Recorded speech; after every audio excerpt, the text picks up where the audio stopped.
नमस्कार। आज का हमारा विषय है पाठ 17। बच्चे काम पर जा रहे हैं। बच्चे काम पर जा रहे हैं पाठ के बारे में थोड़ी सी जानकारी मैं आपको पिछली वीडियो में दे चुकी हूँ और कवि परिचय भी मैंने आपको पढ़ा दिया है।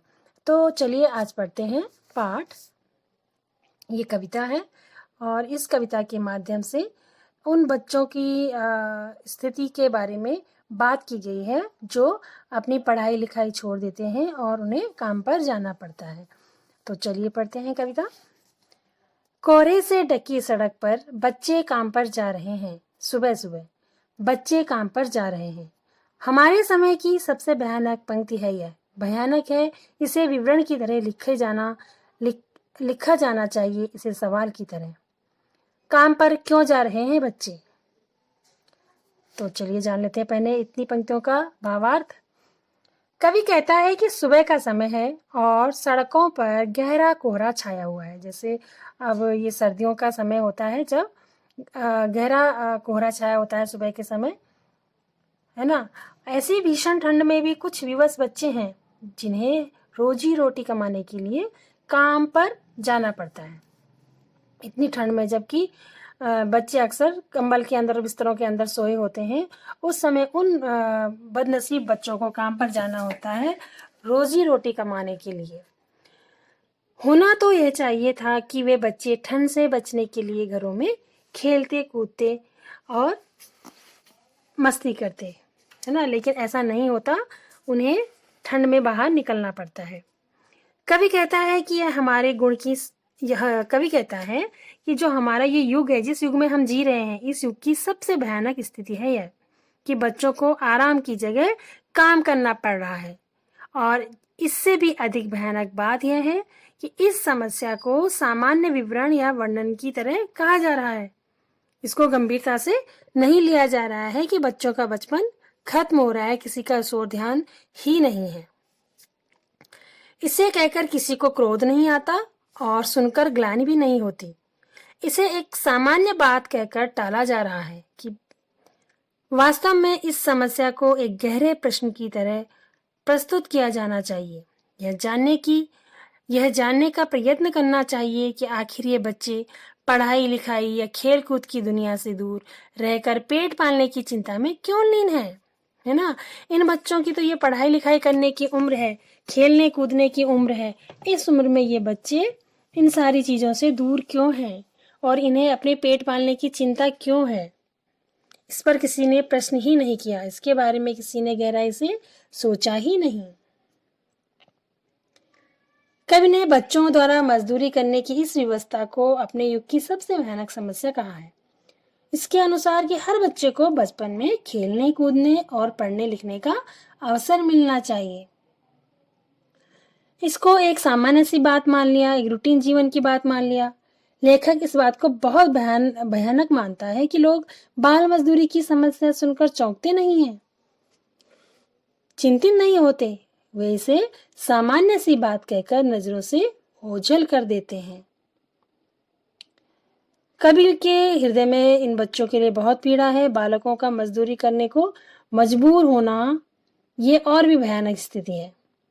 कवि कहता है कि बच्चों को अपने विकास के लिए पढ़ने और खेलने का अवसर मिलना ही चाहिए। इसलिए उनका कोहरे से ढकी सड़क पर काम करने के लिए जाना चिंता का विषय बन जाता है। बच्चे जब खेलेंगे कूदेंगे तभी उनका मानसिक और शारीरिक विकास होता है।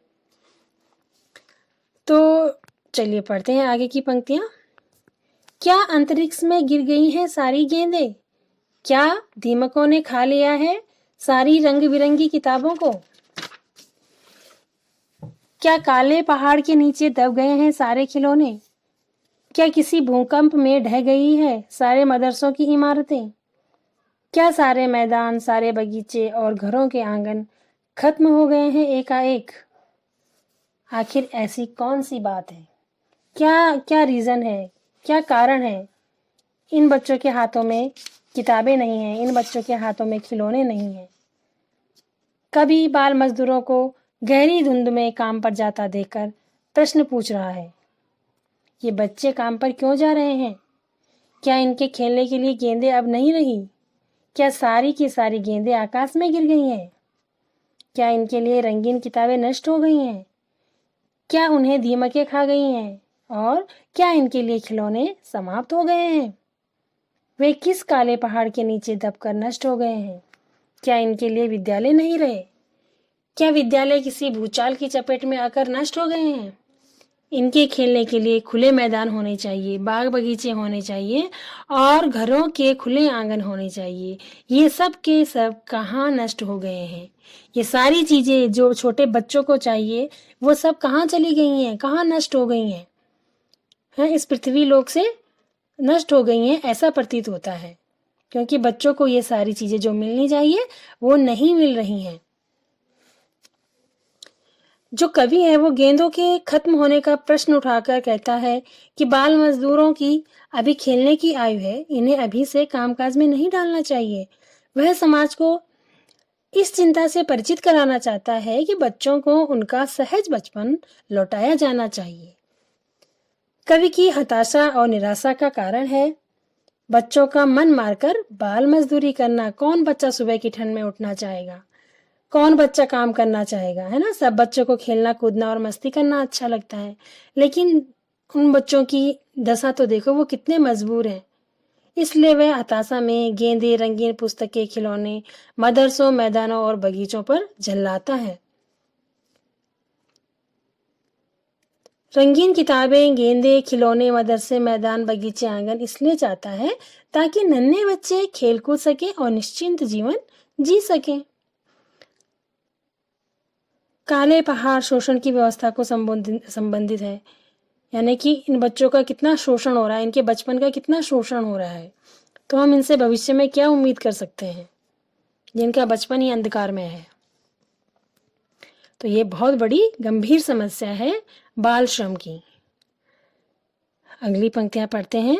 तो फिर बचा ही क्या है इस दुनिया में? कितना भयानक होता है अगर ऐसा होता। भयानक है, लेकिन इससे भी ज्यादा यह है कि सारी चीजें हस्ब मामूल। पर दुनिया की हजारों सड़कों से गुजरते हुए बच्चे, बहुत छोटे छोटे बच्चे काम पर जा रहे हैं। हस्ब मामूल यानी यथावत, जैसे ही है, जैसे वैसे ही है जैसे कि होनी चाहिए। तो फिर क्या बचा है? कवि कहता है कि अगर इस संसार में बच्चों के खेलने के लिए गेंदें, रंगीन पुस्तकें, खिलौने, विद्यालय, मैदान, बगीचे और आंगन नहीं हैं, तो फिर इस संसार का लाभ ही क्या है? ऐसी दुनिया बेकार की दुनिया है जिसमें बचपन को खिलने का अवसर न मिले। ऐसी दुनिया में रहने से क्या फायदा? यदि सचमुच ऐसा हो गया होता तो वह कितना भयंकर अनुभव होता।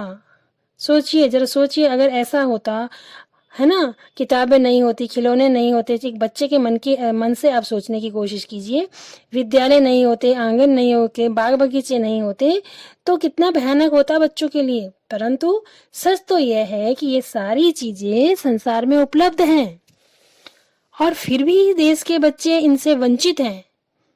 बच्चे खेलने कूदने और पढ़ने लिखने की बजाय काम धंधा करने के लिए विवश हैं। दुनिया की हजारों सड़कों पर नन्हे नन्हे बच्चे काम काज करने के लिए जा रहे हैं। बाल मजदूरी धड़ल्ले से हो रही है। यह सचमुच चिंता की बात है। बाल मजदूरी करवाने वाले भी एक बहुत बड़े दोषी हैं, जो बच्चों का बचपन बर्बाद कर देते हैं। लेकिन वो बच्चे भी मजबूर होते हैं, उन्हें पेट पालने के लिए काम करने के लिए जाना ही पड़ता है। कवि का कहना है कि यदि सचमुच बच्चों के लिए सारी सुविधाएं नष्ट हो गई होती तो क्या होता? बच्चों के बहुत भयानक संकट होता, दुनिया बदरंगी हो जाती इन सब की वजह से। तो कवि की दृष्टि में आज अधिक भयानक स्थिति यह है कि संसार में बच्चों के खेल, मनोरंजन और पढ़ाई के लिए वस्तुओं की कोई कमी नहीं है, किंतु फिर भी अनेक अभागे उनसे वंचित हैं। कमी नहीं है, लेकिन जिन लोगों को ये सारी सुविधाएं नहीं मिल रही हैं वो अभागे हैं और गरीबी के कारण उन्हें बचपन में ही कामकाज करना पड़ता है। कभी बच्चों के काम पर जाने के कारण चिंतित है। उसे लगता है कि बच्चों को खेलकूद और पढ़ाई लिखाई में मस्त रहना चाहिए। बचपन अपने सुख और विकास के लिए होता है। बच्चों पर रोजी रोटी कमाने का बोझ नहीं डालना चाहिए। तो ये थी बच्चों कविता बच्चे काम पर जा रहे हैं। तो बहुत ही सोचनीय विषय है कवि के द्वारा इस कविता में जो दर्शाया गया है बच्चों की बाल मजदूरी के ऊपर। तो कविता हमारी यहीं पर समाप्त हुई। आप इसका प्रसंग सहित व्याख्या कीजिए अपनी हिंदी की नोटबुक में, और इस पाठ के प्रश्न उत्तर के साथ मैं दूसरी वीडियो में प्रस्तुत होंगी। तब तक के लिए धन्यवाद।